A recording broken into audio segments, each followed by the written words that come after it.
सकत्तारम् से पुण्यतीर्थय रे ससौव सिद्धे विशुद्ध स्वभावे समनेय नाणदंसन चरित तव वीर्याया रे ते सौवे समगं पत्तेगमेव पत्तेगं वन्दामि यवट्टन्ते अर्हन्ते मानुषे खेत्ते किच्चा अर्हन्ताणं सिद्धाणं तव नमो गणहराणम् अजावयवगानं साहूणं चैव सौवेसिं तेसिं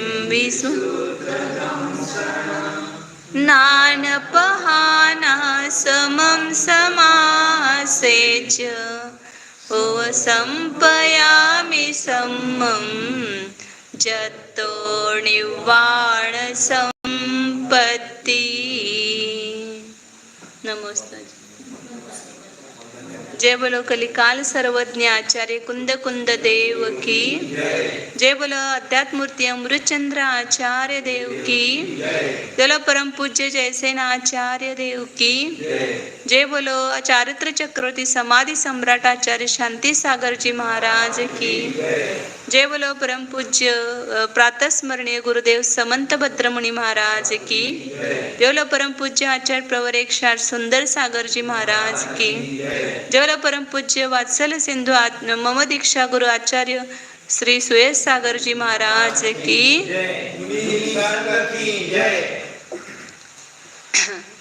श्री कुंद कुंद आचार्य विरचित प्रवचन सार परमागम है।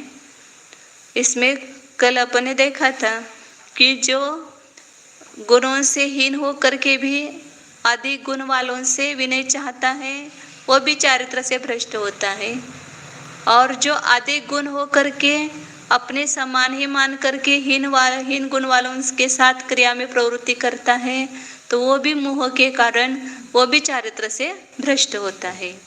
तो अब आगे और बता रहे हैं कि अब किसकी संगति हमें करनी चाहिए। 3 गाथाओं में अच्छी तरह आचार्य सिद्ध कर रहे हैं। अथ सत्संगम प्रतिषेधत्वेन दर्शयति। 208 नंबर की गाथा है, उसकी उत्थानिका देख। 268 नंबर की उसकी उत्थानिका। असत संग को प्रतिषेध्य रूप से दिखाते हैं। मतलब असत संगति मतलब खोटी संगति, जिसके गुण नहीं है, ऐसे दोषी लोगों के साथ संगति करना, लौकिक लोगों के साथ संगति करना, उसका निषेध कर रहे हैं यहाँ पर। निश्चित सुतत्थ पदो समिद कसाओ तवोधिगो चावी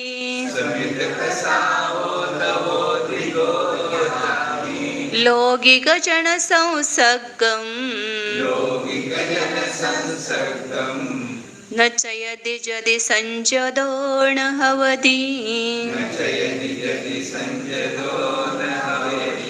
हवेदी क्या है ना, हवदी चाहिए क्या, इसमें क्या है, हवदी है ना, हवदी चाहिए हवेदी नहीं, और मात्रा भी बढ़ जाएगी उसकी बोलने में।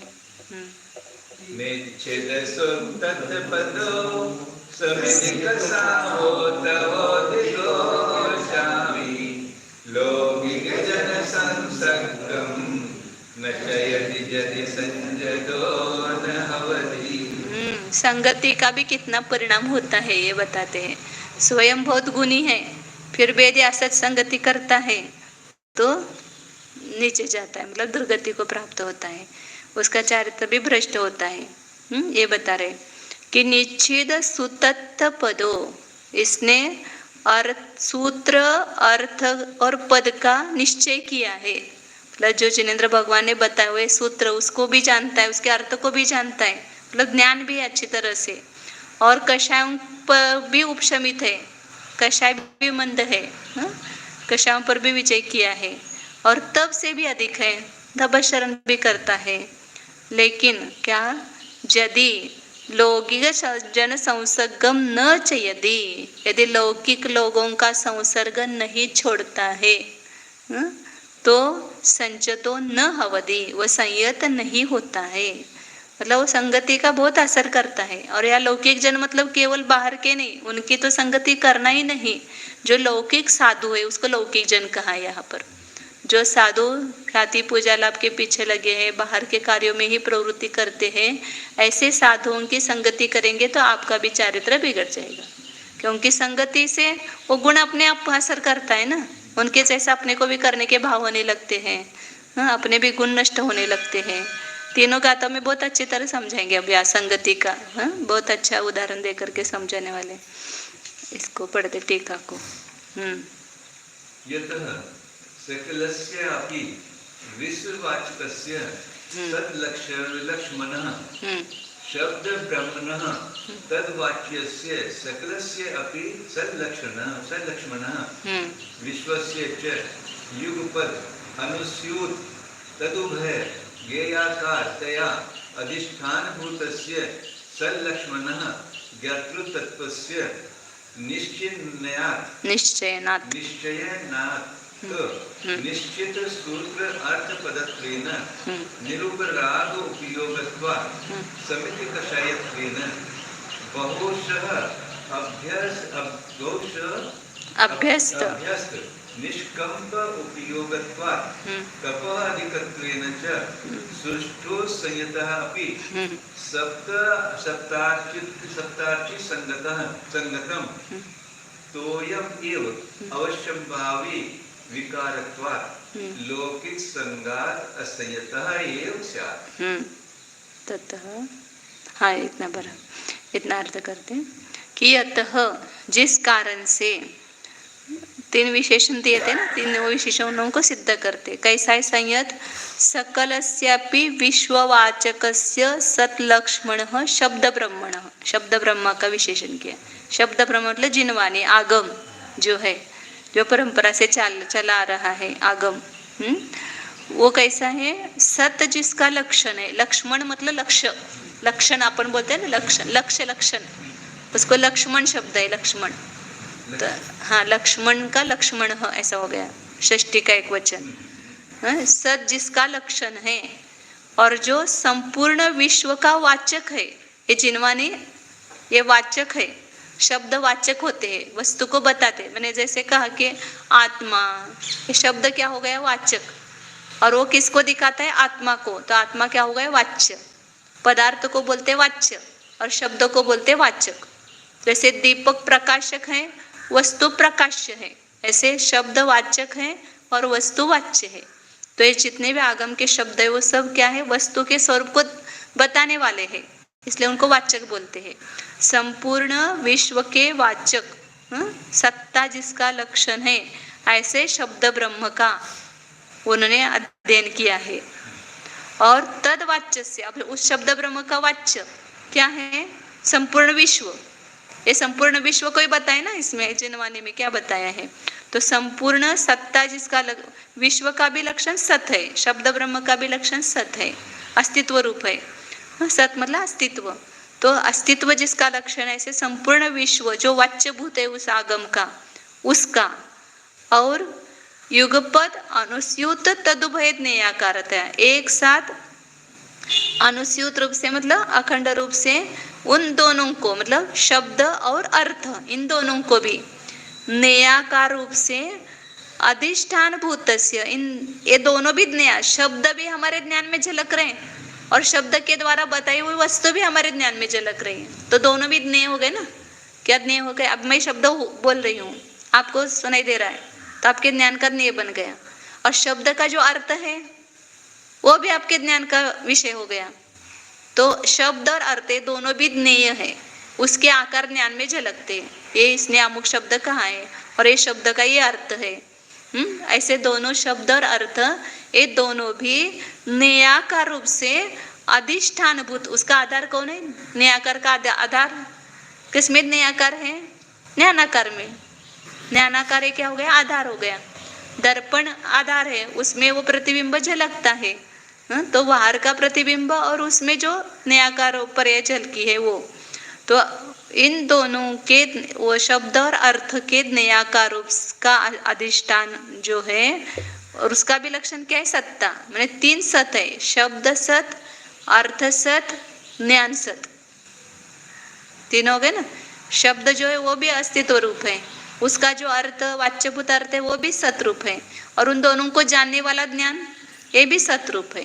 ऐसे तीनों को भी तो सत्ता जिसका लक्षण ऐसे ज्ञातृतत्व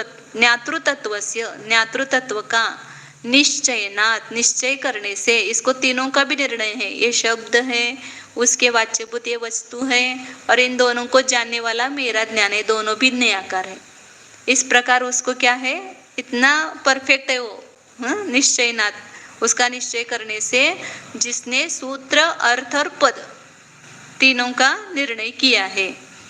और कैसा है, निरूपराग उपयोगत्वा समित कषायत्वेन, उपयोग कैसा है, उपराग रहित है, इसलिए कषाय उसकी समित है, समित है मतलब संयमित है, कषायों को उसने अपने वश किया है, अंकुश है कषायों के ऊपर, मतलब इतना मंद कषाय है, मतलब ज्ञान में भी प्रवीण है, कषाय भी मंद है, और बहुशः अभ्यस्त निष्कंप उपयोगत्वात्, बहुत बार निष्कंप रूप से अपने योग में स्थित रहता है, अभ्यास है उसका, योग का, ध्यान का अभ्यास भी है, इसलिए तप से अधिकपना होने से ये तीनों गुण उस संयत में पाए जाते हैं। सुष्टु अच्छी तरह से संयत होने पर आया ना अभी, परंतु यदि सप्तार्चि संगतम तोयम इव अवश्यम भावी विकारत्वात् लौकिक संगात असंयत एव स्यात्, ऐसा संयत भी जो ज्ञान और इसमें प्रवीण है, संयत कषाय भी मंद है और तप में भी अधिक है, फिर भी यदि वो लौकिक के संग में आ जाता है, ऐसे लौकिक साधु की संगति लग जाती है, तो भी असंयत ही होता है, उसके समान होता है। अपन व्यवहार में देखते हैं, थोड़े किसके संगति में रहते हैं वैसे भाव होने लगते हैं, यहाँ आएंगे तो यहाँ ऐसे भाव होंगे, वहाँ घर जाएंगे तो वैसे भाव होते हैं ना, प्रत्यक्ष अनुभव आता है, अपन जिसकी संगति में रहते हैं वैसे भाव अपने आप ऑटोमेटिक वो हैमरिंग होने लगता है अपने ऊपर। तो इसलिए अपन यदि लौकिक ऐसे लोगों के साथ रहेंगे तो वो असंयत ही होगा। किसके समान दृष्टांत दिया, घी जैसा कितना है, ठंडा है, लेकिन अग्नि के संयोग में आएगा तो गर्म होगा, या पानी ठंडा है, पानी का स्वभाव ठंडा है, शीतलता, लेकिन अग्नि के संयोग में आता है तो गर्म बन जाता है ना। ऐसे हमारी कषाय मंद है, हम ज्ञानी है, लेकिन ऐसे अज्ञानी लोगों के और ऐसे लौकिक लोगों की संगति में आ जाते हैं तो स्वयं असंयत होता है। ये सब अनुभव आता है, जैसा व्यक्ति अपने सानिध्य में आता है वैसे अपने आप ऑटोमेटिक बदल होने लगता है। ततः सर्वथा निषेध्य एव, इसलिए उसका संग सर्वथा निषेध करने योग्य है। वो अपनी संगति में आकर के अपने जैसा बन जाए, लेकिन हम उसकी संगति में जाकर के उसके जैसा नहीं बनना है, क्योंकि दोनों तरफ से ना, वो जब तक ऐसे अच्छे लोगों की संगति में नहीं आएगा तो उसका भी बदल नहीं होगा। तो वो साथ में रहे तो भी उसके साथ आप संगति मत करो। कभी कभी ऐसा हो जाता है ना, जैसे कोई ऐसा लोगों का प्रश्न रहता है, यदि साधु को कहा कि बुरे की संगति मत करो, लेकिन बुरे लोगों को अच्छे की संगति करने के लिए कहा है, तो फिर ये कैसे होगा? वो अच्छे की संगति में नहीं आएगा तो वो कैसे बदलेगा? तो वो भले अपने संगति में आ जाए तो हम उसके अनुकूल प्रवृत्ति न करें, मतलब उसके साथ संबंध न रखें, वो रह करके सीख जाएगा अपना जैसा। संगति महत्वपूर्ण है, साथ में रहना संगति नहीं होती केवल। हम उसके गुणों का यदि असर हमारे ऊपर होने लगा है तो वो संगति होती है। ते कागज जरा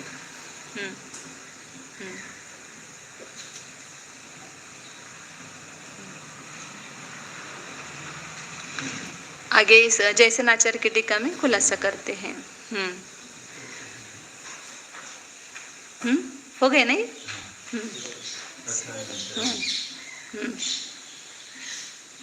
अनन्तरं द्वात्रिंशत् गाथा गाथापर्यन्तं पञ्चभिः स्थले शुभोपयोग अधिकारः कथ्यते। त्रिंशत् गाथापर्यंत। हाँ, ये शायद है ना, इनका ये आगे पीछे हुआ है। ये जो है ना, ये पहले चाहिए था शुभोपयोग अधिकार के पहले। कुछ गाथाओं में ऐसा हुआ है, ये शुभोपयोग अधिकार के पहले चाहिए था। 32 गाथापर्यंत 5 स्थलों के द्वारा शुभोपयोग अधिकार कहा जाता है। तत्र आदौ लौकिक संसर्ग निषेधत्व मुख्यत्वेन निश्चित शुद्ध पदो इत्यादि पाठक्रमेण गाथा पंचकम। नहीं, इधर कह दे रहे, उसमें पहले लौकिक संसर्ग का निषेध की मुख्यता से 5 गाथाएं हैं पाठ्यक्रम से। हाँ, इसमें ज्यादा की गाथाएं शायद, हाँ 5 गाथाएं हैं। तदनंतरम सराग संयम अपरनाम शुभोपयोग स्वरूप कथन प्रधानत्वेन समना शुद्धो जुता इत्यादि सूत्र। तो ये पीछे का हो गया ना। तो उसके बाद सराग संयम, जिसका दूसरा नाम शुभोपयोग है, उसके स्वरूप के कथन की प्रधानता से 8 गाथा, मतलब ये आगे पीछे कुछ गाथा है जैसे नाचार्य की टीका में, इसलिए यहाँ पर आया है वो। ततः च पात्र अपात्र अपरीक्षा परीक्षा चाहिए ना, अपरीक्षा नहीं चाहिए। पात्रापात्र परीक्षा प्रतिपादन रूपेण, परीक्षा प्रतिपादन रूपेण रागो पसत भूदो इत्यादि गाथा षट्कम। ये भी हो गई है सब अपनी 6 गाथा हुई ना। पात्र और अपात्र की परीक्षा के प्रतिपादन के रूप से 6 गाथा है। परम आचारादि विक्रमेण पुनः अपि संक्षेप रूपेण समाचार व्याख्यान प्रधानत्वेन दिट्ठा पगदम वत्थुम इत्यादि सूत्रष्टकम। और उसके बाद मतलब उनका जैसे नाचार्य की टीका में ऐसा क्रम होगा। पहले ये अभी जो लास्ट की गाथा है ना, वो पहले है उनके इसमें, ये जो संसर्ग की। फिर उसके बाद में ये समना शुद्ध जो होता है, ये सराग संयम की गाथा है। फिर पात्रापत्र की परीक्षा की 8 गाथाएं हैं, नहीं 6 गाथाएं। फिर उसके बाद ये 8 गाथाएं समाचार का कथन की मुख्यता से। फिर उसके बाद पंचरत्न गाथा है। पंचरत्न मुख्यत्वेन जे इत्यादि गाथा पंचकम। लास्ट की गाथाओं को पंचरत्न गाथा कहते हैं। 5 जो रहेंगे ना कल से, उसको पंचरत्न, ये समय प्रवचन सार के 5 रत्न है। मर्म सब बताएंगे, सार बताएंगे पूरा। इस प्रकार बाद 32 गाथाओं के द्वारा स्थल 5 स्थल,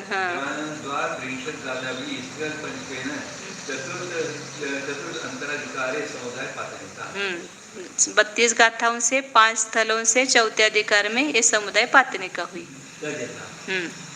लौकिक संसर्ग प्रतिषेधयति, लौकिक संसर्ग का निषेध करते हैं। लौकिक लोगों के साथ संसर्ग नहीं करना, ये बताते हैं। निश्चितानि ज्ञातानि निर्णीत अन्य अनेकांत स्वभाव निज आत्मा आदि पदार्थ प्रतिपादकानि सूत्र अर्थ पदानि येन से भवति निश्चित सूत्र अर्थ पद। निश्चित किए मतलब जाने गए हैं, निर्णय किए गए हैं। किसका निर्णय हुआ है? अनेकांत जिसका स्वभाव है, ऐसे निज शुद्धात्मादि पदार्थ को बताने वाले सूत्र अर्थ पदों का, जिसने वह निश्चित सूत्रार्थ पद होता है। मतलब जिस साधु ने अनेकांत स्वभाव से अपने निज शुद्धात्मादि सभी पदार्थों का निर्णय किया है, ऐसा। पर विषय क्रोधादि परिहारेण तथा अभ्यंतरे परम उपशम भाव परिणत निज शुद्धात्म भावना बलेन च शमित कषायः। दूसरे के विषय में क्रोधादि का त्याग करके कषायों का उपशमन किया है, या अंतरंग में अपने निज शुद्धात्मा की भावना करके, आत्मा मेरा कैसा है? परम शांत है। ऐसे परम शांत स्वरूप अपने शुद्धात्मा की भावना करते तो अपने आप ऑटोमेटिक कषाय शांत हो जाती है। 2 तरह से कषाय को शांत करना, एक बाहर से करते हैं तो मुझे कषाय नहीं करना है, ऐसे विकल्पों से उसको शांत करते हैं। और अंतरंग में अपने आत्मा का संवेदन करते तो अपने आप कषाय शांत होती है। तो ऐसा वो शमित कषाय हुआ है दोनों प्रकार से।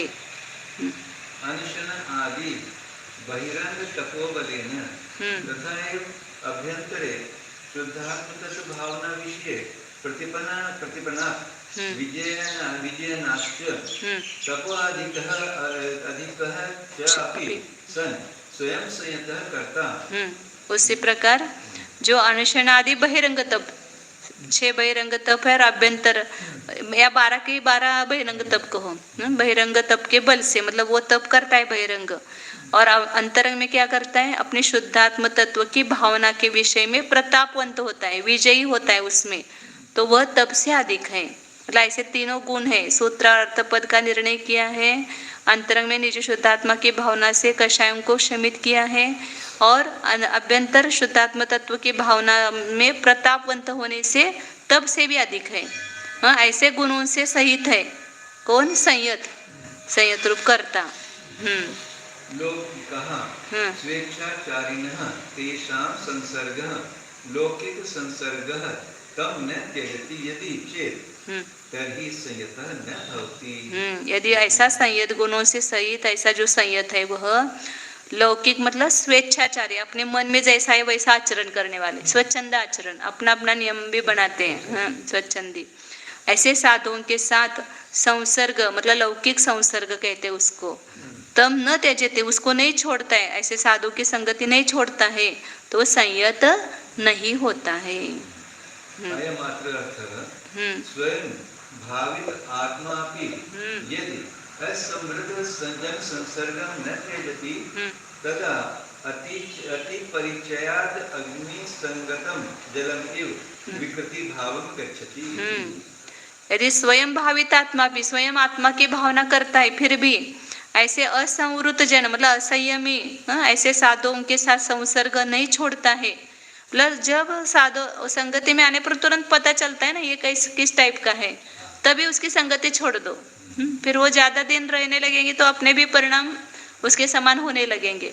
इसलिए ऐसे असंयमी जनों के संसर्ग यदि नहीं छोड़ता है तो अति परिचय होने से जल के समान, जिस प्रकार अग्नि से संगत हुए जल के समान विकृति भाव को प्राप्त होता है, उसका असर अपने पर नहीं होना चाहिए बिल्कुल भी।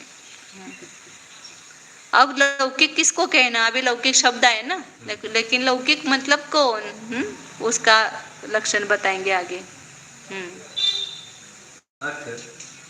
लौकिक लक्षणम उपलक्ष्यति, इसमें ज्यादा है, इसका संबंध है दिखता नहीं, लेकिन क्या पता, ये पहले कहीं पर होना चाहिए होगा था। पढ़ लो पहले। अतः अनुकंपा लक्षणम करते, अनुकंपा का मतलब दया का लक्षण कहते हैं। तिसिदम बुभुक्षिदम वा दुहिदम दट्ठूण जो हि दुहिदमनो परिवच्चदितं किवया तस्से साहोति अनुकंपा। ये पहले कहीं पर आना चाहिए शुभोपयोग लक्षण में, क्योंकि ये आगे पीछे हुआ है ना सब इनके, इसलिए वो पहले आना चाहिए। तो तिसिदम जो प्यासा है, बुभुक्षितम भूखा है, दुखी है, उसको देख करके जिसका मन दुखी होता है वह, और तम किवया परिवज्जति, और उसको कृपा से दया से क्या करता है, स्वीकार करता है, तो वह उसकी यह अनुकंपा, दया भाव के सम्य दृष्टि के पास ज्ञानी के पास अनुकंपा होती है। तो कोई भी दुखी जीव दिखता है तो उनको लगता है कि इसका दुख दूर हो, नहीं ये सुखी हो, इस प्रकार की सहज अनुकंपा होती है, भावना होती है। तो वह अनुकंपा का लक्षण बताया यहाँ पर।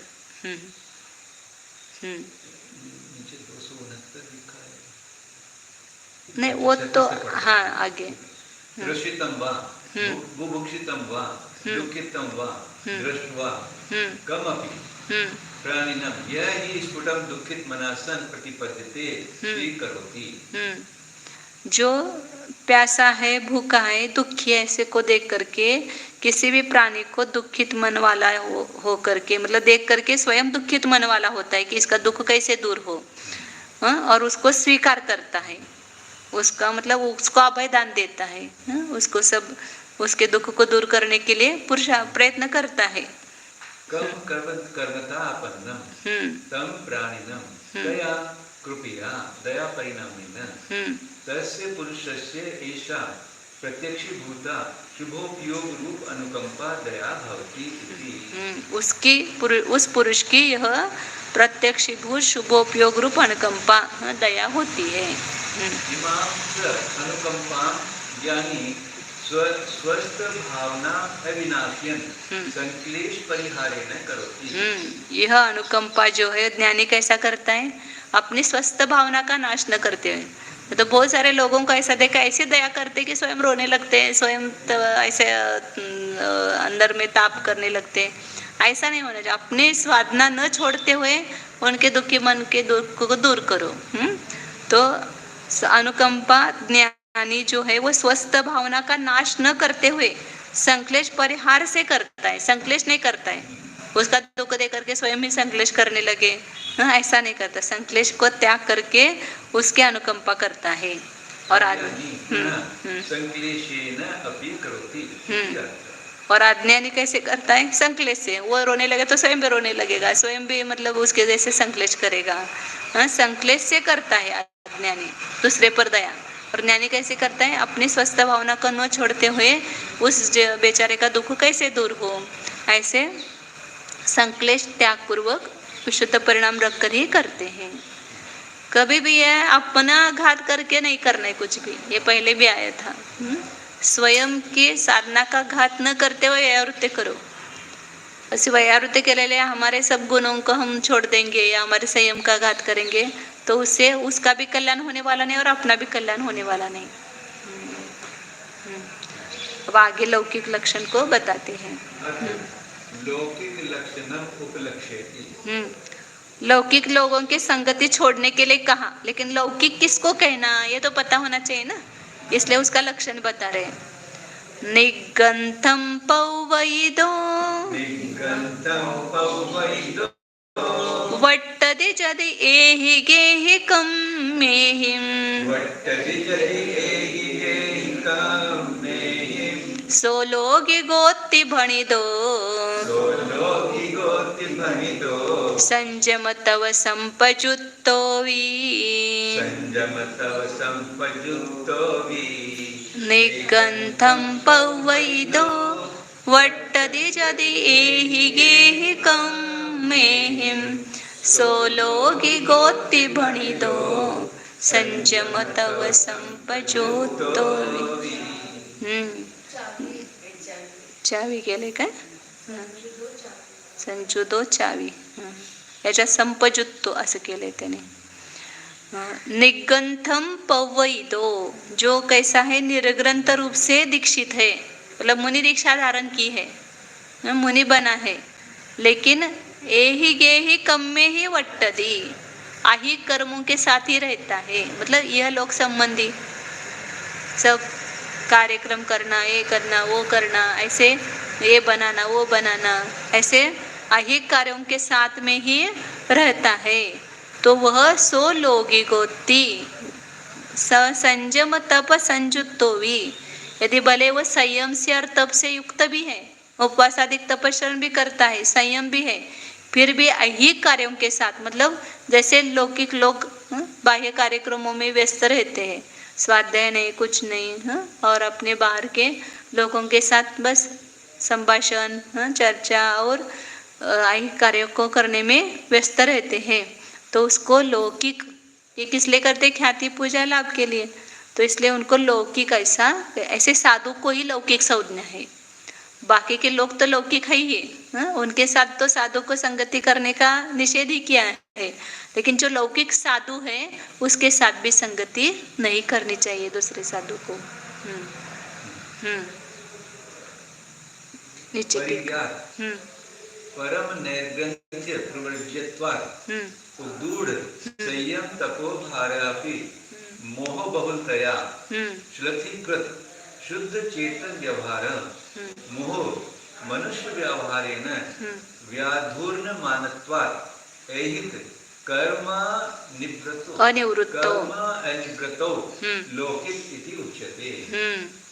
प्रतिज्ञत परम नैर्ग्रंथ्य प्रव्रज्यत्वात्, जिसने परम निर्ग्रंथ पने की प्रव्रज्या की प्रतिज्ञा की होने से, हाँ, मैं निर्ग्रंथ इसको स्वीकार करता हूँ, ऐसी दीक्षा की प्रतिज्ञा की है उसने। और उधूढ़ संयम तपो भार अपी, कैसे शब्दों का जहाँ जगह ऐसे शब्दों का प्रयोग करना चाहिए आचार्यों को बराबर समझ में आता है। संयम और तप के भार को वहन कर रहा है, उसको भार शब्द का प्रयोग किया। वहन करना, वह का उड़ होता है ना, उसको उत उपसर्ग लगा। उद वहती मतलब धारण करना, वहन करना, तो उसका उदूढ़ हो गया। वह का उड़ होता है ना कबुदावी, हाँ, तो उसको उद उपसर्ग लगाया, मतलब उद्वहती मतलब धारण करना, ऐसा होता है ना। संयम और तप के भार को धारण करता है, वहन कर रहा है। मतलब कोई काम अपन स्वयं हो करके खुशी से करना अलग, और भार समझ करके करना। संयम भी पालन कर रहा है, लेकिन उसको अभी क्या करना, सामयिक करना पड़ता है। और लोग आकर के बैठे हैं, सब चर्चा कर रहे हैं, उनको कैसे करेंगे, ना कुछ करेंगे, तो बैठे उनके साथ 8 बजे तक, 8:30 बजे तक अपने सामयिक गई, सब गया। हाँ, तो ऐसा ही है, इसको लौकिक कहते हैं। मतलब संयम और तप पालन कर रहा है, लेकिन भार के समान पालन कर रहा है। मोह बहुलतया, अंतर में ये क्यों होता है ऐसा, अंतर का मोह नहीं गया है।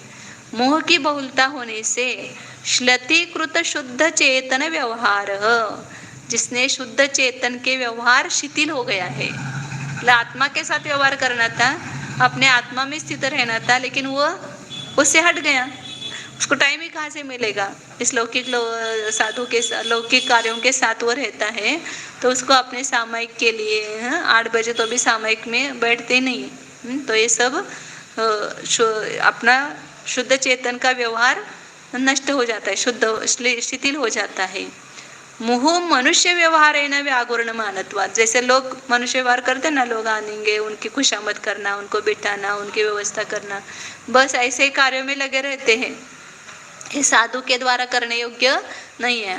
ठीक है, थोड़ा सा बहुत मतलब आया उनकी थोड़ी सी एक ही विनय की, तो वो बात अलग है, लेकिन हमेशा उस मनुष्य व्यवहार के साथ ही व्याघूर्ण मानत्वात्, व्याघूर्ण मान मतलब उससे घिरा रहता है मनुष्य व्यवहार से। ऐहिक कर्म अनिवृत्तो, ऐहिक कर्म से निवृत्त नहीं हुआ। ऐहिक कर्म इसको कहते हैं, आप आएंगे, आपकी देखभाल करना, आपका सब संभाल करना, ये सब लौकिक घर के लोगों को करना पड़ता है ना। तो ऐसे साधु भी ऐहिक कर्म में से निवृत्त नहीं होता है, तो लौकिक इति उच्यते। उसको लौकिक, साधु को अलौकिक होना चाहिए। आप जैसा करते हो वैसा हमें करने की जरूरत नहीं है सब कुछ। साधु सामयिक में बैठे, कोई आया तो उसके साथ बात करनी चाहिए, ऐसा कोई नियम नहीं है वहां पर। इसलिए साधु कैसा है, लौकिक नहीं है, अलौकिक होता है।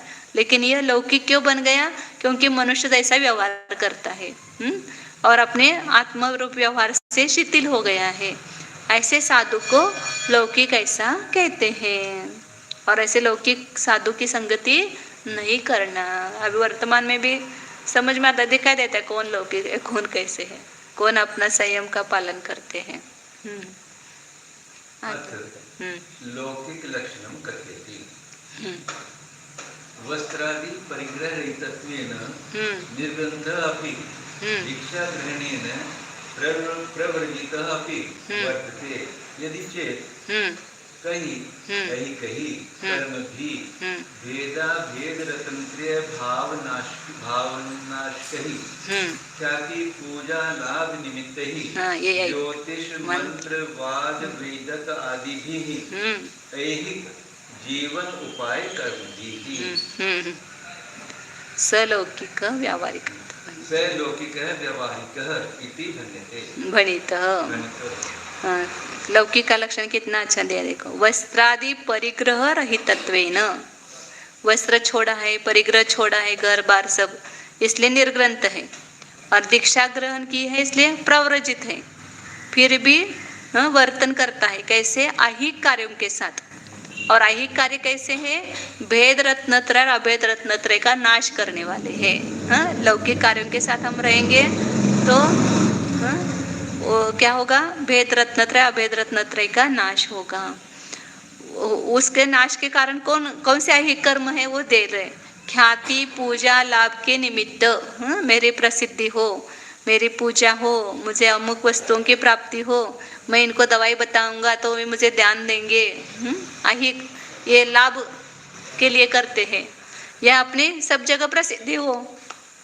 तो ज्योतिष, मंत्रवाद और वैदिक आदि भी पूरे दिन ऐसे लाइन लगेगी। आप चालू करो ज्योतिष का धंधा, आपके पास देखो कितने शिष्य होते हैं तुरंत। और आपको स्वाध्याय करने के लिए भी टाइम नहीं मिलेगा। महाराज जी ये मेरा काम कैसे होगा, मेरे पुत्र होगा कि नहीं होगा, मेरा एक बस लाइन लगे रहेगी। तो इनको ऐहिक कार्यों में प्रवृत्त कहते। जो ज्योतिष, हाँ ज्योतिष पढ़ना ये गलत है ऐसा नहीं, वो किस प्रयोजन से पढ़ रहे हो, अपने संयम की साधना के लिए, अपने शिष्यों के दीक्षा आदि समाधि आदि साधने के लिए, ये आपका प्रयोजन है। तो ज्योतिष विद्या लेना पाप रूप है ऐसा नहीं, या ऐहिक ऐसा नहीं, लेकिन उसका धंधा चलाना, सबको बताते रहना ज्योतिष। और मंत्र कहना, अमुक मंत्र करो तुम्हारा सब रोग दूर होगा। और वैदिक आदि दवाई बताते रहना। प्रत्यक्ष हमने देखा, उनके साथ रहे भी हैं हम, ऐसे साधुओं के साथ। तो दिन भर देखते थे क्या चलता था, यही चलता था बस, स्वाध्याय नहीं, ध्यान नहीं, सामयिक नहीं, कुछ नहीं। तो ऐसे ज्योतिष, मंत्रवाद, वैदिक आदि रूप ऐहिक जीवन के उपाय रूप है। ये तो ये धंधा है ना, लोग करते हैं, डॉक्टर ये धंधा करते हैं, ऐसा हमारे और उसका और बड़ा लेबल लगाते कि इनकी बहुत दया है सब जीवों के प्रति, सबका ठीक हुआ, ऐसे इनके दया भाव से करते हैं। लेकिन अपना क्या हुआ उसमें? तो ऐसे ऐहिक जीवन उपाय रूप कर्म के साथ जो रहते हैं वह लौकिक है, व्यावहारिक है, ऐसा कहा गया है। हाँ, द्रव्य रूप संयम तपोभ्याम संयुक्तः च अपि इत्यर्थ। भले वो द्रव्य रूप संयम, वो भाव संयम तो है ही नहीं उसके पास, भाव तब भी नहीं है क्योंकि अपने आत्मा का स्वरूप नहीं जानता है, उसमें स्थित नहीं होता है। तो द्रव्य रूप संयम और द्रव्य रूप तप इससे संयुक्त भी हो तो भी कितने 16 उपवास करेंगे और पद्मावती के साथ न करेंगे तो कौन सी साधु हो गए? एक ही साधु हो गए ना। और हम लोग उनको मतलब उनकी तपस्या इतनी है, 16 उपवास करते हैं तो उनके पीछे लग जाते हैं। तो इसलिए आचार्य कहते हैं कि ऐसे लौकिक साधु की संगति नहीं करना चाहिए। अब आगे बताते हैं। सत्संगम विधेयत्वेन दर्शति।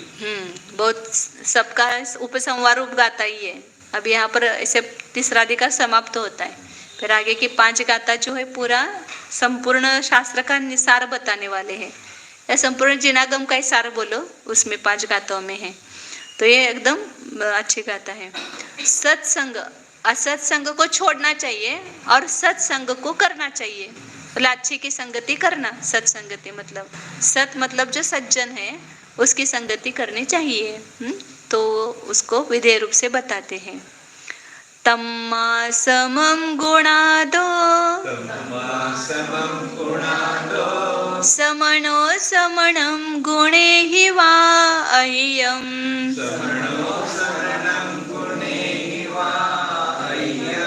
अधिवसदुतं विनिच्यम् इच्छति जदि दुःख परिमोक्षम् तम्मा समं गुणादो समनो समणं गुणे हि वा अह्यम् अधिवसदुतं विनिच्यम्।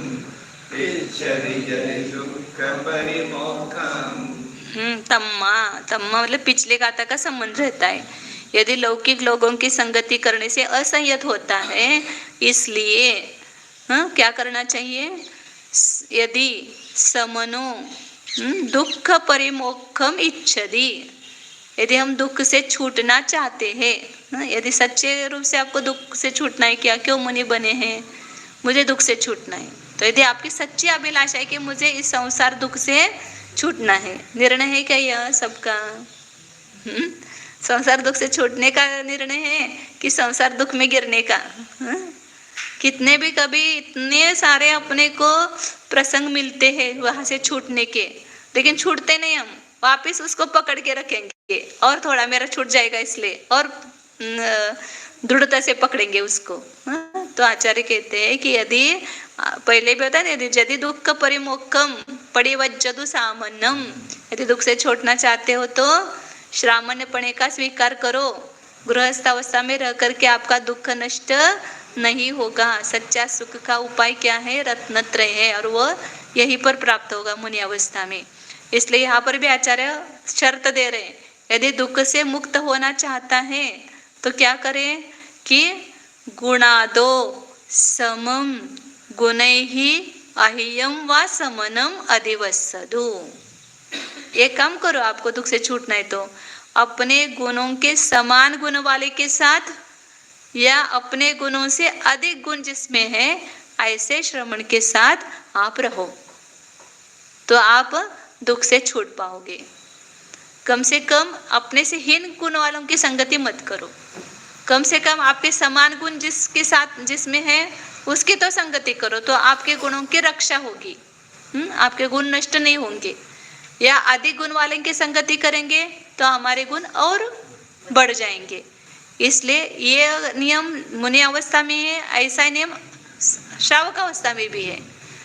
आप अपने समान गुण जिसमें है उसके साथ रहेंगे तो उतना तो आपका आचार रहेगा, और हीन वाले की संगति करेंगे तो देखो कैसे करते, क्या मंदिर जाना है रोज, क्या रखा है उसमें, क्या मिलता है, छोड़ दो। मतलब आपको धर्म में स्थिर ही नहीं रहने देंगे। अधार्मिक की आप संगति करेंगे तो धर्म में आपको स्थिर नहीं रहने देंगे वे। भले कम से कम अपने समान धर्म जिनमें है उनके साथ संगति करेंगे तो वो आपको सपोर्ट तो करेंगे, मतलब आपके गुण तो रहेंगे। और अधिक गुण वाले की संगति करेंगे तो अपने गुण और अधिक बढ़ जाएंगे। इसलिए आप दुख से छूटना चाहते हो तो ये संगति बहुत महत्वपूर्ण है, बहुत काम करती है संगति। किसकी संगति है वैसे अपने परिणाम ऑटोमेटिक हो जाते हैं। लौकिक में भी उदाहरण देते ना, ये एक ही पानी जब तवे के ऊपर डाल देंगे तो जल जाएगा उस अग्नि की संगति से। उसी पानी, वो पानी जब इसके पेड़ के ऊपर जो पत्ते हैं पल्लव उसके ऊपर गिरता है तो मोती जैसा दिखाई देता है, और वही पानी सीप में जाता है तो स्वयं मोती बन जाता है। मतलब एक ही पानी तीनों संगति से कैसे उसमें परिणाम होता है, ऐसे नीति शतक में श्लोक आया है इसका। तो यहाँ पर भी एक अब वही उदाहरण दे करके समझाएंगे दृष्टांत। टीका में इसलिए मैं अब नहीं बोल रही हूँ, अब टीका पढ़ के उसको समझाते हैं। यतः परिणाम स्वभावत्वेन आत्मनः सप्तर्चिः संगतम् तोयम् एव अवश्यं भावी विकारत्वात् लौकिक संगात् संयतः अपि असंयतः एव स्यात्। ततः दुख मोक्षार्थिना गुणैः सम अधिको वा श्रवणः शमनेन नित्यम् एव अधिवसनीयः। तथा अस्य शीताप अपवरक कोण निहित ओन निहित शीत तोयवत समगुण संगात गुण रक्षा शीततर तुहीन शर्करा संपृक्त शीत तोयवत गुणादि संगात गुण वृद्धि। यतः जिस कारण से परिणाम स्वभावत्वेन, एक इतना महत्वपूर्ण हेतु दिया आचार्य ने। ऐसा क्यों होता है? किसी संगति में आने पर ऐसा होता है, दूसरे की संगति आने वैसा होता है। तो परिणाम ये आत्मा स्वभाव है, वस्तु का स्वभाव है बदलना। कब वस्तु आदमी चेंज होगा कुछ पता नहीं है। कभी ऐसी संगति में पड़ा हुआ था कि उसको दुर्व्यसन लग गए थे, लेकिन वही व्यक्ति अच्छे सज्जन की संगति में आकर के कब बदल जाएगा ये भी पता नहीं, क्योंकि परिणाम स्वभाव है। इसलिए हम वहाँ पर एक आशा रखते हैं कि वस्तु सुधर जाएगा। ये क्यों आशा है हमारे में? क्योंकि परिणाम स्वभाव है वस्तु का, बदल सकता है। बदलना ये वस्तु का स्वभाव है, यह हमेशा ध्यान रखना चाहिए कि वैसा ही किसी को न समझना चाहिए कि हमेशा वो वैसा ही है, ये बदलेगा ही नहीं। ऐसा कभी मत मानो कि कोई भी व्यक्ति कभी भी बदल सकता है, उसमें कब चेंज आएगा कुछ भी पता नहीं है, क्योंकि वस्तु का स्वभाव परिणाम है। ये चिंतन करना हमेशा। परिणाम स्वभाव है, वैसा ही नहीं रहता है, बदल होता है, निरंतर बदल हो रहा है। तो परिणाम स्वभावपना होने से आत्मा के सप्तार्ची संगतम तोयम इव। सप्तार्ची का अर्थ होता है जो अग्नि, 7 जिसकी ज्योति होती है उसको बोलते हैं सप्तार्ची, मतलब अग्नि। उस अग्नि के संगत में, मतलब उसकी संगति में आया हुआ तो मतलब पानी। अवश्यम भावी विकारत्वात, आप कितना भी चाहेंगे वो अग्नि के सानिध्य में पानी रखा और गर्म न हो, ऐसा होगा क्या कभी? पानी जब भी अग्नि के संयोग में आएगा उसमें विकार पैदा होगा ही। इसलिए अवश्यम भावी शब्द रखा है। अवश्यम भावी विकारत्व, क्योंकि पानी का भी स्वभाव परिणाम है, इसलिए वो भी बदलता है, चेंज होता है उसमें। तो अवश्यम भावी विकार होने से लौकिक संगात, लौकिक लोगों की संगति से संयत होता हुआ भी असंयत एव स्यात्, संयत भी असंयत ही होता है।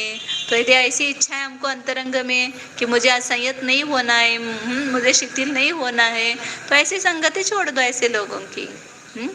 ततः दुख मोक्षार्थिना, इसलिए दुख से छूटने की जिसको इच्छा है, सभी को है कि नहीं दुख से छूटने की इच्छा? सभी कोई भी जगत का जीव ऐसा नहीं कि दुख से छूटना नहीं चाहता है, लेकिन हमको दुख और सुख ही पता नहीं है, उसका स्वरूप ही पता नहीं है। इसलिए सुख की आशा से दुख की खाई में जाकर के गिरते। संसार में जितना भी हम सुख खोज रहे हैं, दुख दूर करने के लिए उस सुख के पीछे लगते, लेकिन वो सुख भी सुख नहीं है, यही हमें पता नहीं है। इसलिए वो उसी सुख की इच्छा करते जो इंद्रिय सुख है या सांसारिक सुख है। तो वास्तव में सभी सांसारिक सुख दुख ही है, ये समझ में आना चाहिए। तो दुख से छूटने की इच्छा करने वाले के द्वारा क्या करना चाहिए? गुणों से समान जो है, गुण ही समम, अपने गुण जैसे जितने हैं उतने गुण जिसमें पाए जाते हैं, या अधिक वा, या अपने गुणों से अधिक गुण वाला जो है, ऐसे श्रमण को श्रमण के साथ नित्य ही रहना चाहिए। अपने समान गुण वालों की या अधिक गुण वालों की संगति करो। क्यों? क्योंकि वैसा करने से क्या होगा? तथा अस्य, वैसा करने से इस संयत के क्या होगा? पहला उदाहरण दिया कि शीतापवर्क कोण निहित शीत तोयवत समगुण संगात गुण रक्षा। समान गुण वालों की संगति करेंगे तो आपके गुण की रक्षा होगी, आपका गुण नष्ट नहीं होगा, क्योंकि उसमें भी वो गुण है, मुझ में भी है, तो गुणों का नाश नहीं होगा। जैसे उदाहरण दिया कि पानी ठंडा है, अब गर्मी के दिन में पानी भी गर्म हो जाता है, तो फिर आप कहाँ रखते उसको? मजगर में। डेरा जो होता था ना पहले, मजगर बोलते थे उसको, हमारे बीच का घर रहता है ना, वो ठंडा रहता है रूम, तो ऐसे ठंडे रूम में जाकर के उसको रखते हो, मटका नहीं। अभी ठंडा सामान्य जिसका पानी का जितनी शीतलता है उतनी शीतलता जहाँ पर है ऐसे स्थान पर उसको रख देते हो, तो पानी गर्म नहीं होता है। यहाँ रख देंगे तो पानी इसके उनके गर्मी के इससे गर्म हो जाएगा ना। उस गर्मी से बचाने के लिए उसको सामान्य ठंडे रूम में रख देते हो, तो पानी के शीतल गुण की रक्षा होती है, वो गर्म नहीं होता है। शीत अपवर्क, अपवर्क मतलब कमरा, रूम, ठंडे कमरे में के कोने में, एक कोने में रख देते उसको। कोने में रखे हुए ठंडे पानी के समान उसके समगुण की संगति से क्या होगी? गुण की रक्षा होगी। और अधिक गुण वाले के साथ संगति करेंगे तो क्या होगा? गुण की वृद्धि होगी, वो गुण और बढ़ेगा आप में। पहले जितना संयम था वो और संयम बढ़ता जाएगा। ज्यादा संयम वाले की बुक देखो कितना अच्छा पालन करता है, तो मुझे भी ऐसा करना चाहिए। वो इतना तपस्या करता है तो मुझे भी तपस्या करना चाहिए। वो इतना अपने शुद्धोपयोग करता है तो मुझे भी अपने शुद्धात्मा में रहना चाहिए। ऐसे वो अधिक गुण वाले की संगति से अपने गुणों में वृद्धि होती जाती है। कैसे? उसके लिए दृष्टांत दिया। वही पानी जो ठंडा, उसमें शीततर तो ही न शर्करा संपृक्त शीत तो यवत, फ्रिज में रख देंगे तो क्या होगा? और ठंडी बढ़ेगी, क्योंकि सामान्य ठंडा पने से भी हमको शांति नहीं मिलती है, तो पानी और ठंडा चाहिए, ज्यादा ठंडा चाहिए। तो किसको कहाँ रखते हो आप? बर्फ में रख देते ना उसको, फ्रिज में, क्योंकि बर्फ पानी से भी ज्यादा ठंडा है। तो ज्यादा अधिक शीत वाले की संगति में आ गया पानी तो अधिक ठंडा हो गया, और अग्नि की संगति में आए तो गर्म हो गया, विकार हो गया। और सामान्य शीतल कमरे में रखा तो उसके शीत गुण की रक्षा, वो शीतल जैसा था वैसा रहा। तो ऐसे मतलब हीन की संगति करेंगे तो गुण का नाश होता है, समान गुण वाले की संगति करते तो गुण की रक्षा होती है, गुण नष्ट नहीं होता है। और अपने से अधिक गुण वाले की संगति करेंगे तो गुण की वृद्धि होती है। तो फिर किसके साथ अपने को संगति करना है, यह विवेक बहुत महत्वपूर्ण है। यानी कोई आपको मित्र न मिला तो अच्छा है, मतलब मत मित्र करो किसको, लेकिन मित्र नहीं है इस बहाने से किसी भी ऐसे व्यसनी जीव को मित्र अपना मत बनाओ। इसलिए गुरु अच्छे मिलते तो गुरु करो, नहीं तो निगुरा रहना अच्छा है, किसी को भी गुरु करके अपना हित करने से, ऐसा कहा है। तो इसलिए किसकी संगति हमें करनी चाहिए, इसको हमें विवेक रखना चाहिए। अपने गुणों की रक्षा चाहते तो अपने को अधिक गुण वाले की संगति करना चाहिए। अभी बहुत बार कैसा होता है, अपने को बड़प्पन चाहिए तो हम बड़ों के नीचे नहीं रहना चाहते हैं। मैं बड़ा कैसे कहलाऊंगा, मेरा कैसा चलेगा, तो किसी के अधीन आधार न रह करके गुरु का भी आश्रय छोड़ देते हैं और एकाकी हो जाते हैं, तो गुण के नाश होता है, गुण की रक्षा नहीं होती है। कल करते हैं, अभी 9 बज गए हैं, नीचे की टीका है और 2 श्लोक भी हैं, तो उसको कल पूर्ण करेंगे। और एक बार कल ये हो जाएगा संस्कार इसका, जैसे नाचार्य की टीका में भी दिया है ना उदाहरण, नए लोगों को समझ में आएगा।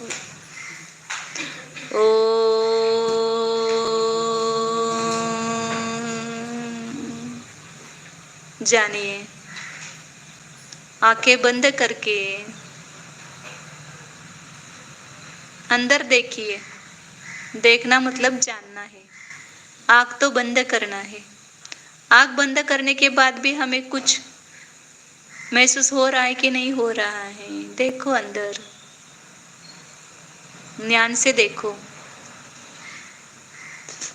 ज्ञान जान रहा है भीतर,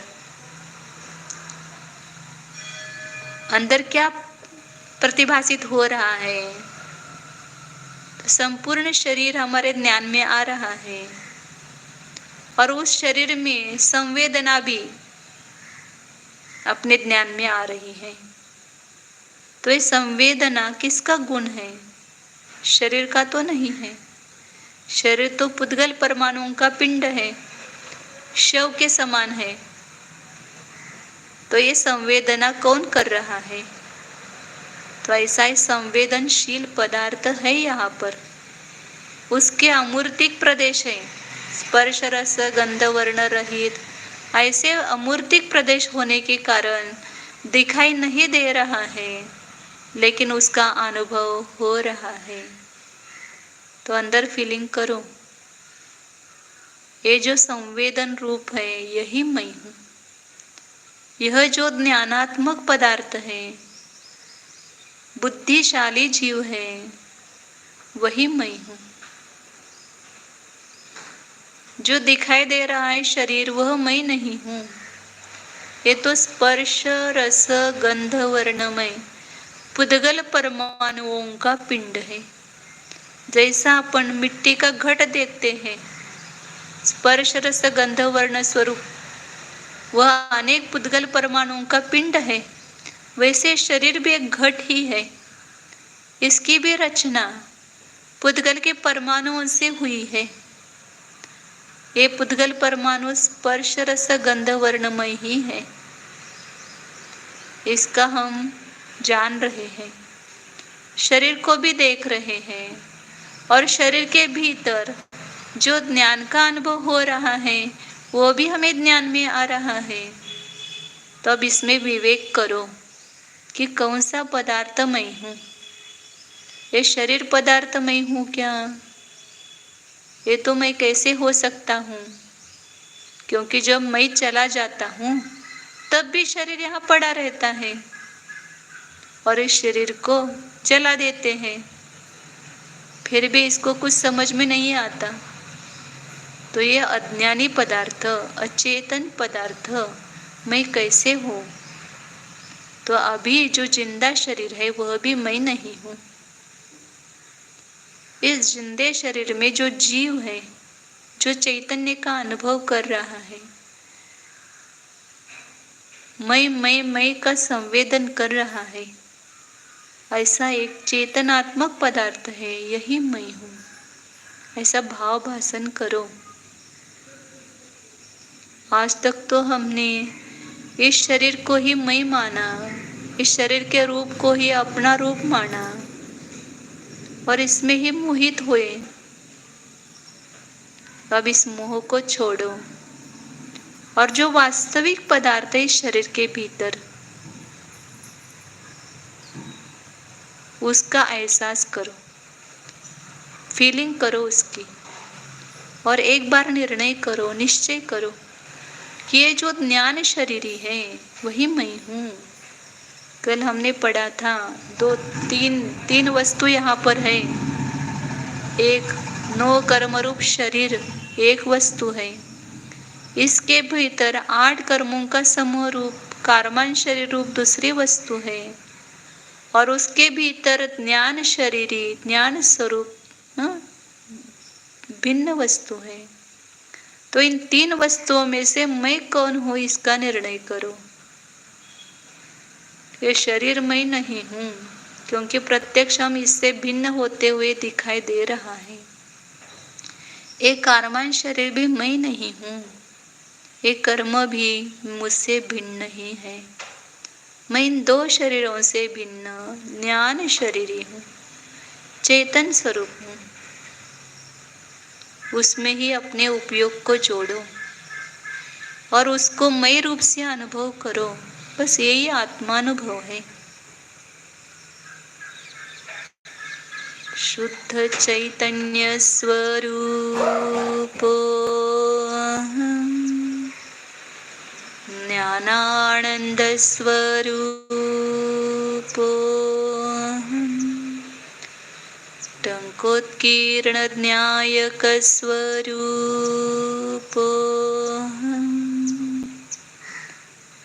शुद्धो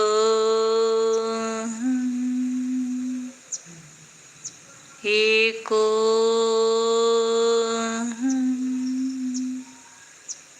निस्संगो